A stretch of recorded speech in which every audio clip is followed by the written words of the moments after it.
We're about to dive into a brand new series called The Wonder of Christmas. And here's the question that I want to launch these couple weeks, and then we'll roll into Christmas Eve. But the question is this: what do you wonder?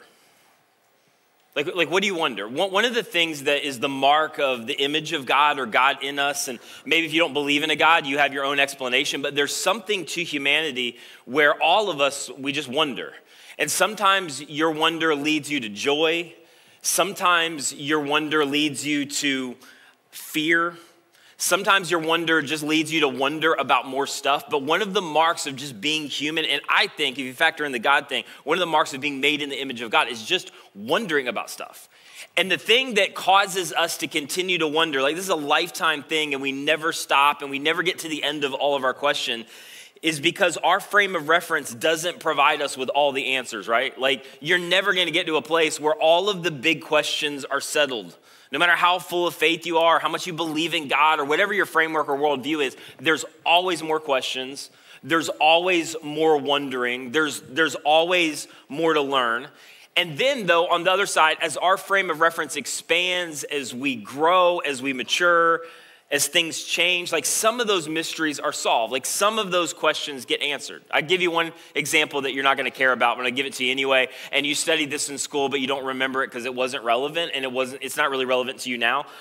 So why I'm talking about it, I don't know. But it actually sets up really well where I'm going. But for decades, there was this thing scientists held to, which is called the steady state theory of the universe. Does anybody remember this? You just glossed over it? I didn't think so. So the steady state theory of the universe basically said that the universe had no beginning and no ending. There was no start, there was no origin story. It just was there. The only problem with that, and Einstein actually held to the steady state theory of the universe, the only problem was that it defied what would be called infinite actual. There can't be infinite actual, meaning an infinite number of actual things or an infinite number of actual events. And so, though it kind of measured up scientifically, they thought at the time, it didn't measure up in terms of mathematics. And it didn't measure up in terms of experience.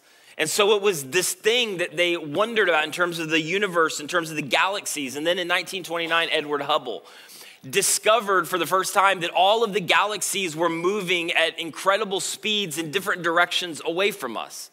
And that was a significant study because as he observed the galaxies speeding away from us, if you were to rewind that or move that back, it would all come back to kind of a single point of origin. It would all come back to some kind of start, some kind of beginning. And so it began to change what they observed. It began to change how they think. It began to change what they wondered about. And in fact, Einstein was so moved by this, so curious, so intrigued that in 1931, Edward Hubble brought him to the top of Mount Wilson and through a telescope observed all of this stuff that was going, all these things that he had discovered. And in that moment, in some ways, their observation had changed the world. And over time, in about 1964, they discovered what was called the cosmic microwave background radiation. And I know, you're already gone. You're like, it's Christmas, what are you doing? I know, just stay with me. So they discovered this, and it led ultimately to this discovery that the universe or the galaxies actually did have a point of origin. It did go back to something. It didn't defy infinite actual. There was a start. There was a beginning. Things started somewhere, and then ultimately that led to the Big Bang Theory. And most relevant to us is one of the greatest sitcoms of all time, The Big Bang Theory. It brought us that. But this whole idea that everything had a beginning, and by the way, as Christians who get tripped up with things so often and have the idea that science is somehow the enemy of faith or the scriptures, Genesis tells us that God created the heavens and earth. It actually doesn't tell us how God created the heavens and the earth. There's no conflict between science and the scriptures. And if you don't take anything else away, here's what you need to know. There is no conflict. Science discovered what Genesis had said for thousands of years, that everything had a beginning. Everything had an origin. Everything had a start. And so those discoveries led to a new frame of reference and new questions and new wandering all over again. And my point in all of that is this, is that every single individual, just in terms of life as human beings, have a framework that helps us make sense out of life and it helps us make decisions that make sense. Like all of us view life basically through a frame or through a window or through a frame of reference. And it's based on a lot of things, but it determines how we see the world. It determines how we see other people. It determines how we interpret circumstances around you. Like your frame of reference or your framework for life or worldview, whatever it is, it kind of determines for you what's right and wrong.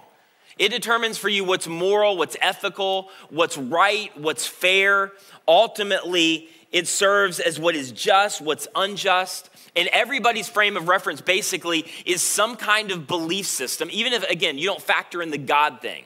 There's some kind of belief systems about life that leads to some kind of agreed upon behavior that ultimately leads to kind of your framework for hope or the ability to hope for the future. And for all of us, like our frame of reference is different depending on our background or where we came from. For some of us, our frame of reference was a religious background. For others of us, like your framework, which in many cases was handed to you, right? Like most of us, our framework was handed to us by a parent, by our upbringing, by the environment we were raised in. But for some of us, it was purely scientific, what we could observe. For others of us, it was kind of religious. So like your family believed there was a God, but he was distant and it was ethereal and he wasn't involved and active, but somewhere out there was a God and we should pay attention and we should try to live moral lives. Or maybe your frame of reference was academic, or for a lot of us, your frame of reference was moralistic.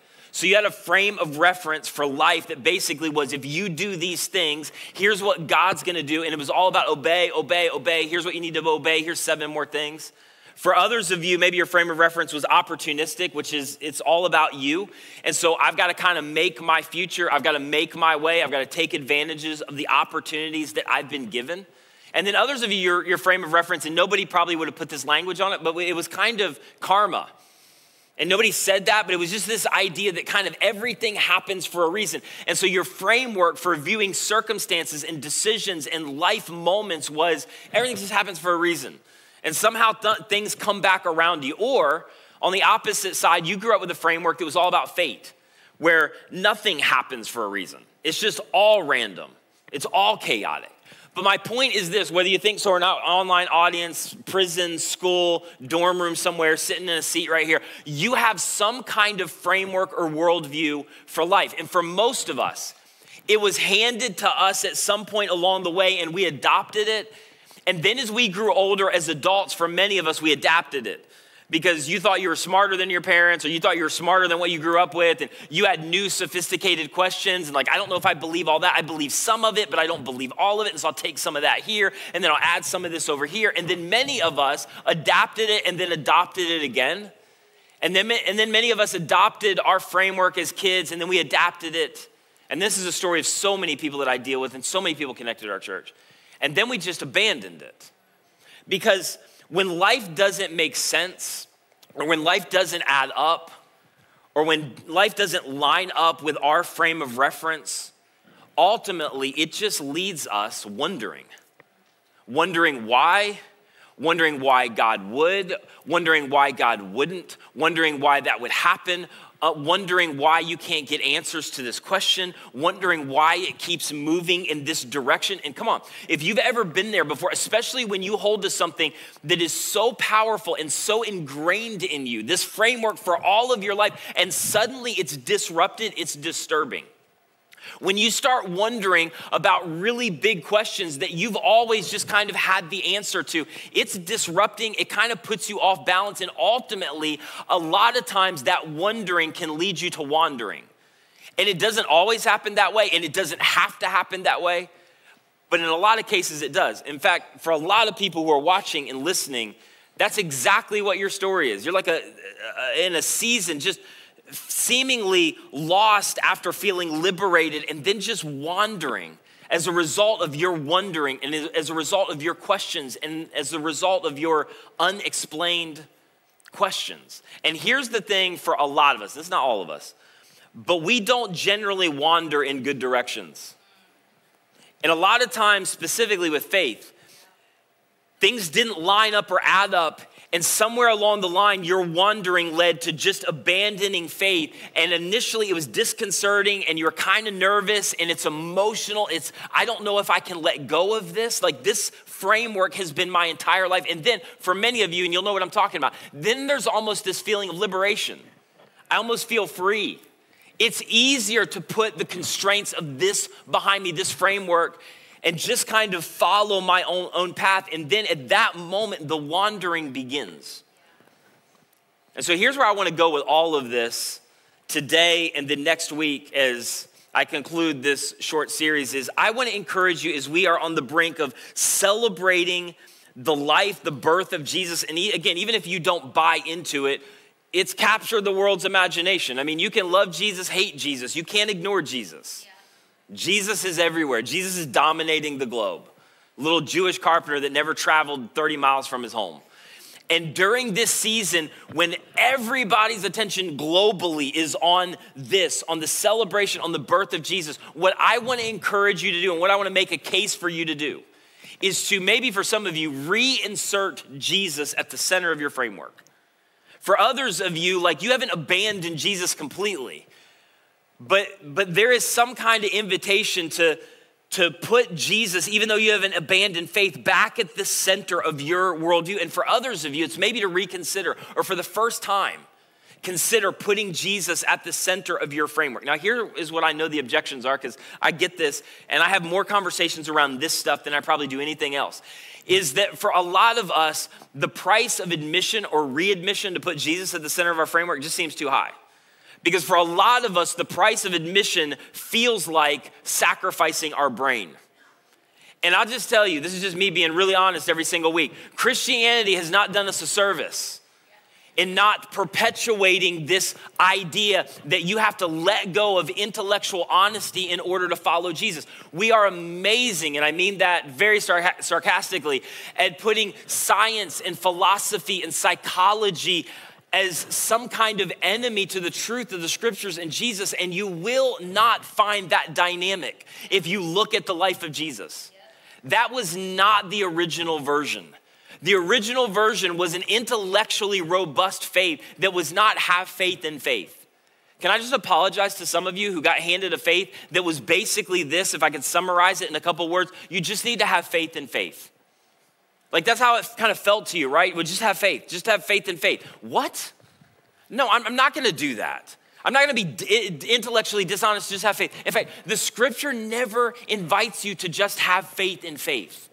This is a whole nother message that we'll get to. But Jesus anchored something in history, an event, so that you could know. And so now your faith is in a person who did something and anchored it to an historical context so that you would not have to give up your intellectual robustness and follow Jesus. In fact, Jesus is asking you to follow him with all of your mind along with your heart and soul. And so you don't have to give up your brain and follow Jesus. But for others of us, the price of readmission is not maybe that we have to sacrifice intellect, is you have to sacrifice your freedom. That you have to give up your freedom. And honestly, like you're right. Like if you are going to follow Jesus, and Jesus was really clear about this, I don't want you to just believe stuff about me. I want you to follow me. And if you follow me, at some point along the way, you're gonna have to say no to you. You're gonna have to say no to some of your stuff. You're gonna have to say no to some of your desires. And my way is better, but you just need to know there is a sacrifice on the front end. It does cost something to follow Jesus, but listen, it costs something with any framework you adopt.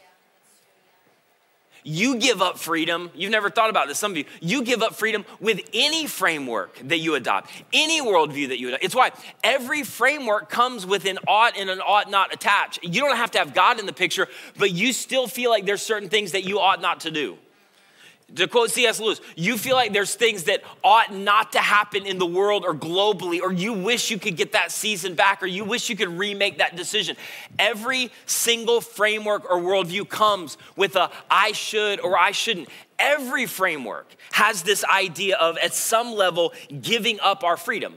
But even besides that, and like don't leave early, to be a little bit in your face for a second. Besides, your framework, your window for viewing life and decisions and people, it might have a fatal flaw. And the fatal flaw in your framework is you. The fatal flaw in my framework, the fatal flaw in my framework, you try this, is me. I mean, think about this. At every season of your life or our lives, our frame of reference changes. Like, what do we know? I mean, even stupid things. For some of you, you hated your parents for taking you to the dentist. And now you willfully drive yourself there. And nobody's making you. Because why? Because your perspective changes. Your frame of reference changes. I mean, you can look back at things to go, you were so sure he was the guy. You were so sure she was the one. You could not have been more sure about the relationship. And now you're trying to find a way to get out of the relationship. Or you had that thing like, we gotta buy it. We can make payments for 48 months. We got really creative on the financing. Gotta get it, have to buy it. And now it's one of the stupidest decisions you've ever made, right? Like what do we know? Or you can look back at things on your life where you had to go there, you had to make a presence, you had to make sure that you did not miss this thing. And now that thing that you couldn't miss is the scene of one of your greatest regrets. Because your frame of reference changes.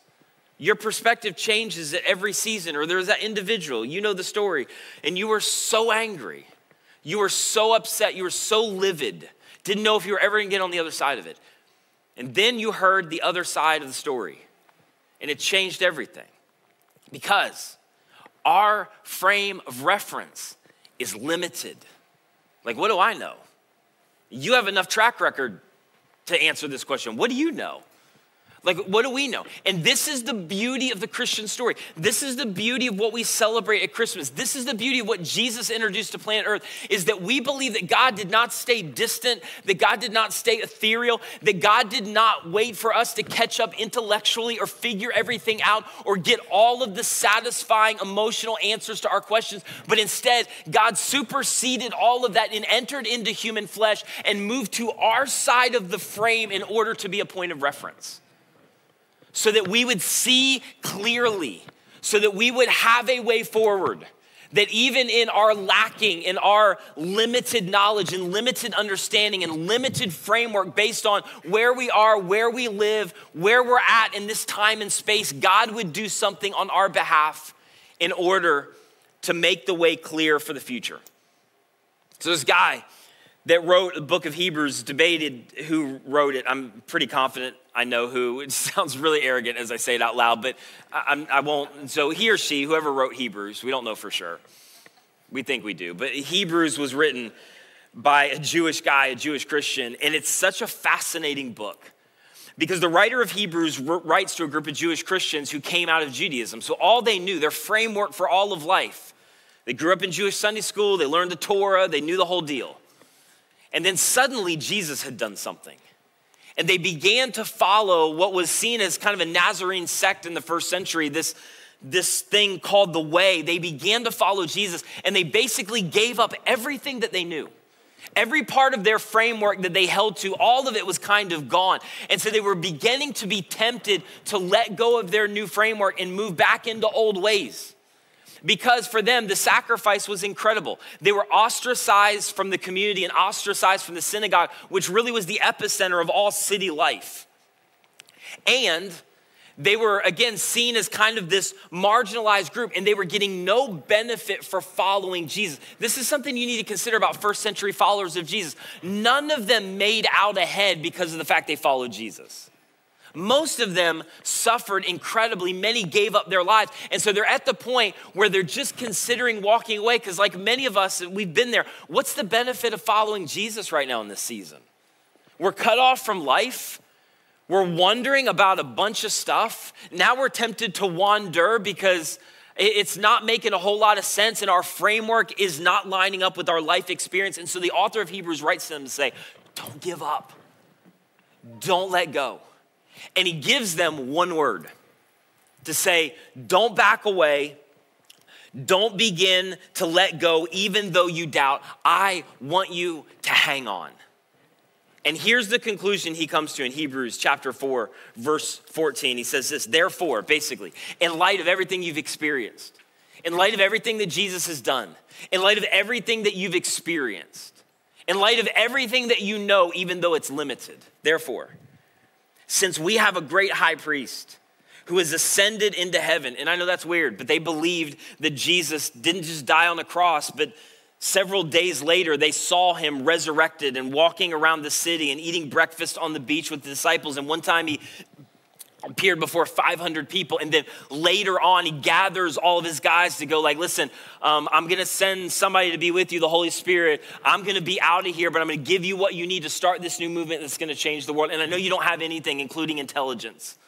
At least not in light of how the world or academics in our day think about it. But I'm going to give you everything that you need with no platform, no education, no experience, no money. And you just do what I tell you to do. And you don't abandon this framework. And it'll change the world. And then he ascended into heaven. And the writer of Hebrews is like, you guys were there, you saw it. Therefore, since we have a great high priest who entered into our space and then ascended into heaven, Jesus, the Son of God, I love this. Let us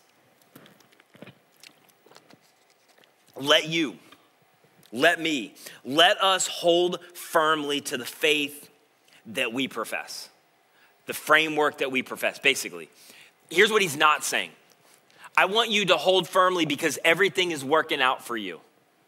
I want you to hold firmly because you have received emotionally satisfying answers to all of your questions. You know what I mean by that? Sometimes you can get answers to questions, but those answers do not satisfy you emotionally. You want a different answer.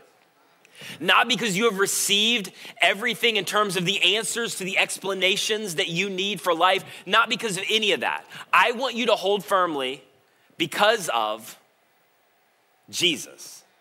Not since everything is great, since Jesus. Not since you can explain it all, since Jesus. Hold firmly to the faith that we profess. And then later he would write this, and I'm going to come back around to part of this next week. But he says this in Hebrews 12:1 later in this book that he's writing. Therefore, since we, this is so important, are surrounded by such a great cloud of witnesses. And when he writes this, he's just rehearsed this whole group of people, starting with this guy by the name of Abraham on, about the fact that they lived their entire life believing that God had made a promise for the world. That God comes to a guy by the name of Abraham and says, Abraham, through you, I'm going to bless you. I'm going to create a nation, and that nation is going to bless the entire world. And they're thinking, how in the world is that going to happen? And then the empire rose to prominence with David and with Solomon, and they were richer and they had more influence than they had ever had before. And the Jewish people generations later are thinking, this is the moment. This is the time that God's going to use us to bless the entire world. And then the nation comes crumbling down and they think all hope is lost. And generation after generation after generation is waiting for this promise. And they believed and they prayed and they expected and they died without the fulfillment of that promise. And then another generation was raised up and they believed and they expected and they prayed and they died without the fulfillment of that promise.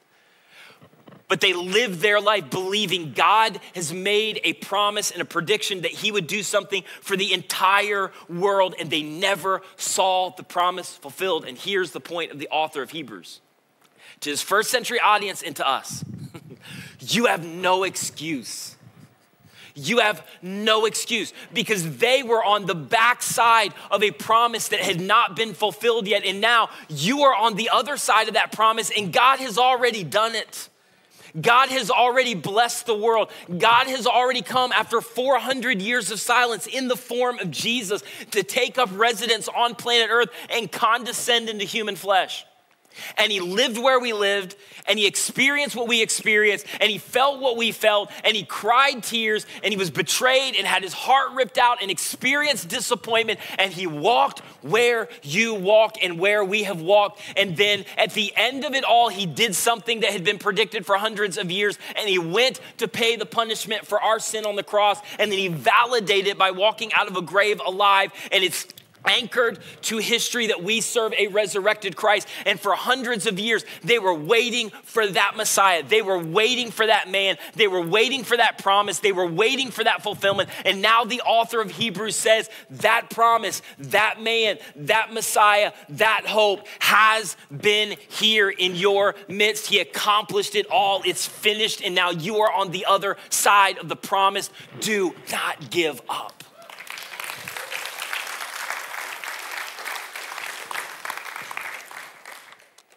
Instead, let us throw off everything that hinders and the sin that so easily entangles us. And basically, the author of Hebrews is like just the sin that trips you up, the sin that grabs you and distracts you and moves you away from what I have for your life, for your destiny, for your future. But then there's another application for some of us because this is what we feel because it's the sin that led to a lot of guilt. And for some of us, based on maybe the framework that we had as a kid, what you were handed, your view of the world, it led to not just guilt, but a lot of shame that wasn't of Jesus. But for some of you, you experienced this idea, whatever you called it, of sin that led to guilt. And then here was your solution for the guilt that you felt because of sin. You decided that there was really nothing to that religion. You decided there was really nothing to that framework. You decided that there's really no such thing as sin. And the thing is, I think it's safe to say, literally hundreds of conversations like this, where you sit down where there was this moment where it just didn't add up anymore. It didn't line up. And most of the time it's around behavior. Like my framework didn't line up with my behavior or the direction that I wanted to go. And they never changed any of their behavior. They never changed anything that they did. They never changed any of the decisions. They just changed what they believed about the decisions. They just changed the entire framework for their life in order to make it work. You know what I'm talking about, don't you? And so he says, don't allow yourself to walk away or to be thrown off by the sin that hinders and entangles. But verse 2, let us, first century, 21st century, let us run with perseverance the race that is marked out for us. And this is bigger than just you. Like God has a race for you. God has a will for you. God has a destiny for you. But God has a will and a race and a destiny for every generation of followers of Jesus. God has a will and a destiny and a race for our church, for our community, for our city, for what God wants to do. And what he says is, I want you to run with perseverance. Basically, there is a framework that makes sense and makes clear the way forward.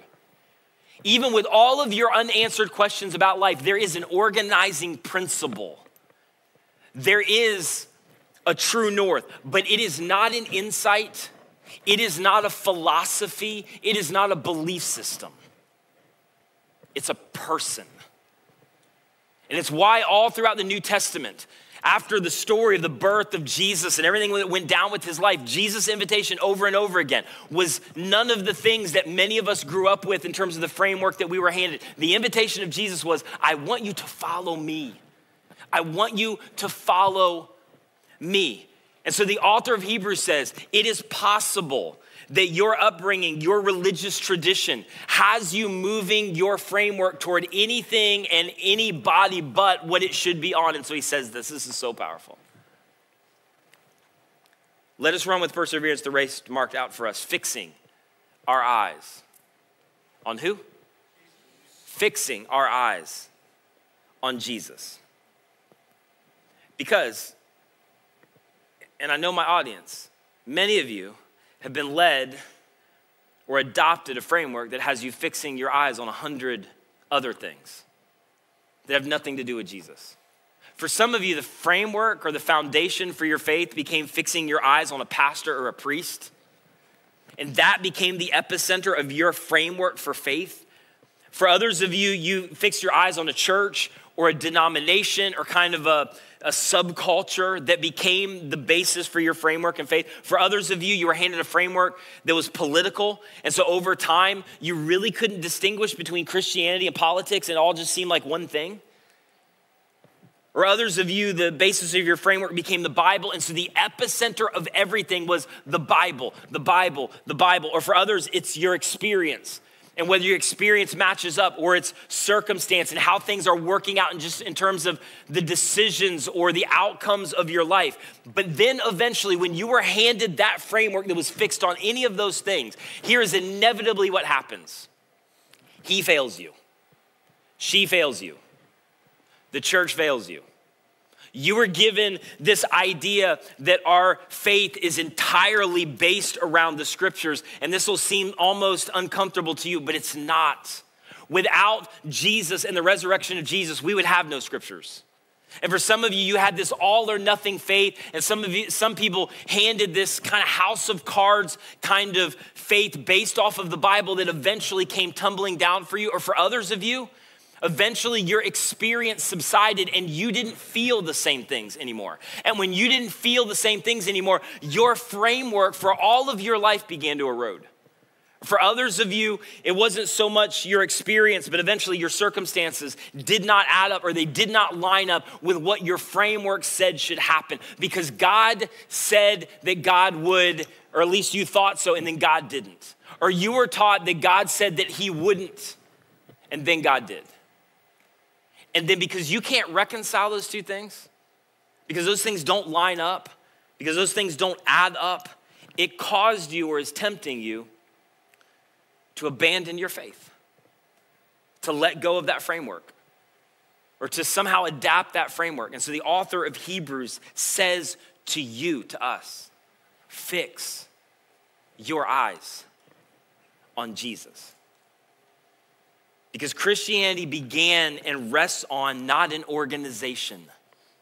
And Christianity began and rests on not a philosophy and not a denomination, and it doesn't rest on a building and it doesn't rest on a book. It rests on a person. And so the author of Hebrews says to these Jewish Christians who are tempted to walk away, and he says to us, fix your eyes on Jesus. And he says it's the pioneer. I love this, literally. The founder and the originator of our faith, because it didn't begin with a philosophy and it didn't begin with a system, it began with Jesus. Fixing your eyes on Jesus, the pioneer and the perfecter of our faith. Literally, here's what that means, perfecter. One who brings something to a successful conclusion. Perfect landing. It begins and it ends with the person of Jesus. And so when John sits down to write his gospel toward the end of his life, he says, God in the form of Jesus came and he dwelt among us. And then Jesus would say over and over again, and this is part of what got him crucified, if you've seen me, you've seen the Father. If you want to know what God is like, watch me. My favorite scene in the Gospels is when Jesus is being baptized, and it's a weird moment. If you didn't grow up in church, but stay with me, where some kind of voice comes and it says, this is my son in whom I am well pleased. And basically it was God the Father making a declaration to all of humanity. Hey, if you want to know what God is like, watch my boy. If you want to know how God thinks, watch my boy. If you want to know how God sees you and responds to you, watch my son. Everything about God and who God is in Jesus. He came to explain who God is, the pioneer and the perfecter of our faith. And then he says this, for the joy that was set before him, he endured the cross, scorning its shame. And by the way, and yours. And he sat down at the right hand of the throne of God. I don't know if I can say this, but I will anyway. I have another service so they can podcast that one.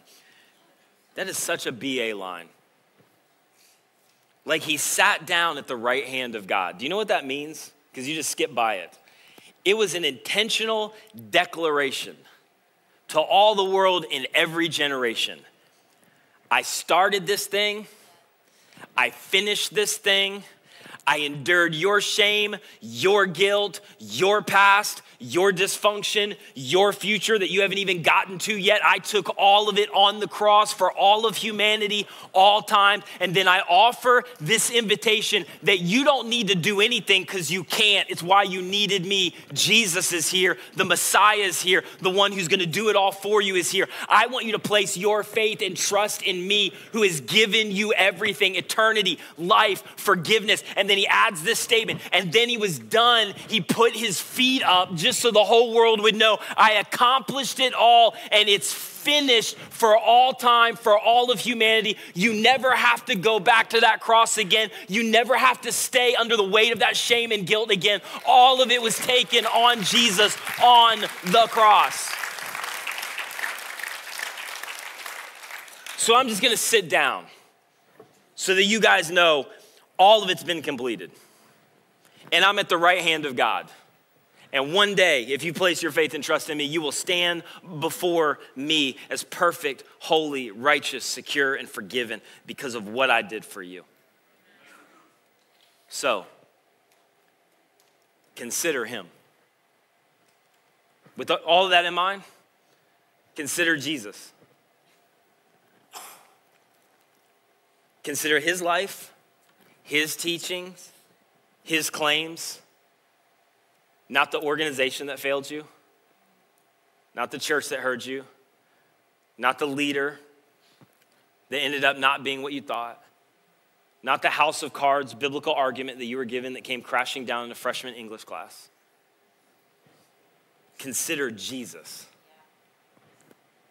who endured such opposition from sinners so that you will not grow weary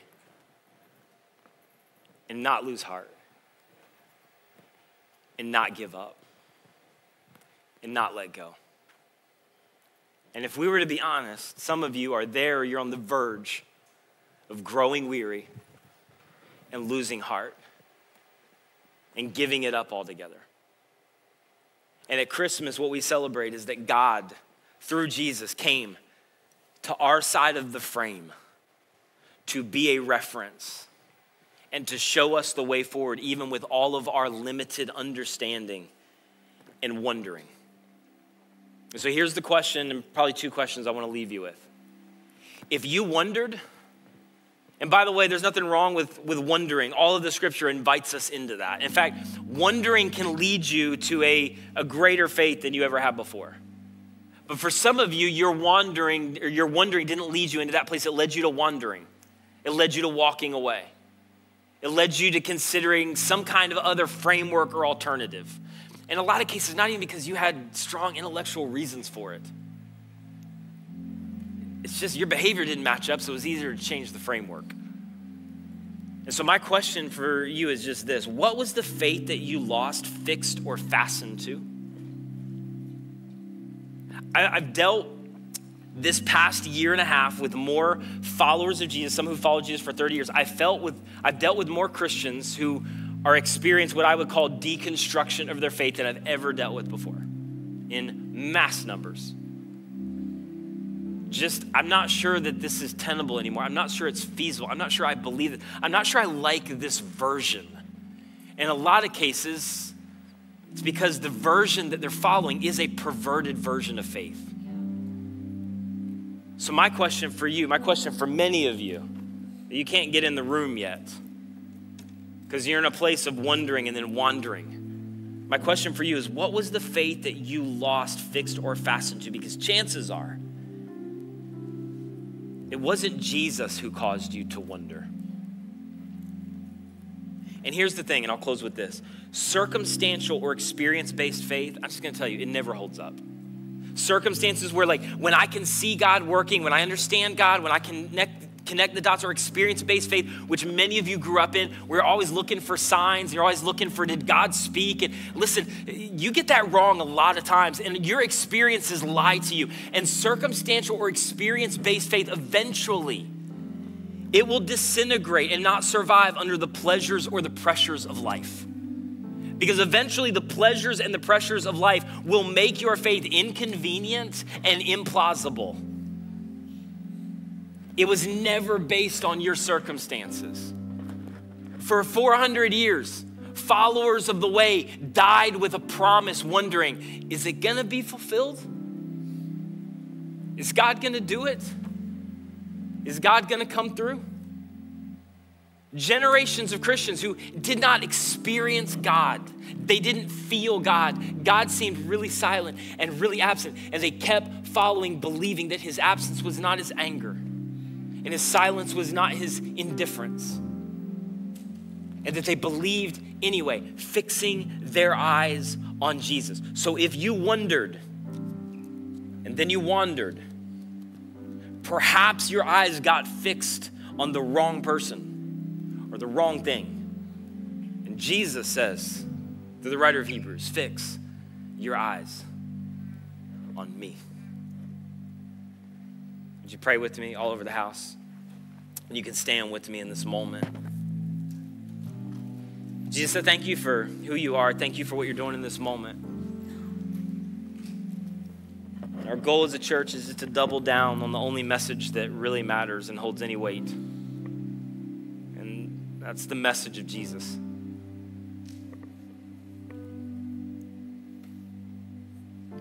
And so God, I pray that you would work in whatever way that you want to work right now in this moment and in this space. And that you would take the simplicity of your invitation and that you would anchor it into our hearts in such a way that we would just surrender to you with all of our wondering. And in spite of our wandering, regrets and shame. And that maybe this season would be a reminder that you did it all. It is finished. And then you sat down, completing your work at the right hand of God for all times. And one day, you're going to usher in a kingdom that will rule and reign forever. And so, Jesus, I just pray that maybe those who have moved away from you, they haven't abandoned faith, but you're not the center of their framework. I pray this would be the moment where you are reinserted at the center of their framework. For others that have already left, I pray that they would feel what countless people felt all throughout the Gospels who had wandered away, who had made a lot of decisions in the process, and your invitation over and over again was, follow me. I love you, follow me. I'm still for you, follow me. And that maybe this would be the moment where they come back to you. And for others that they just abandoned it a long time ago, or they never bought into the framework and they were given maybe a faulty point of reference to begin with, I pray this would be the first time that they would look at Jesus. And so do your thing. May this season remind us that this is the message. This is the good news. We've got nothing else other than you. And so we pray this in Jesus' incredible name. Amen.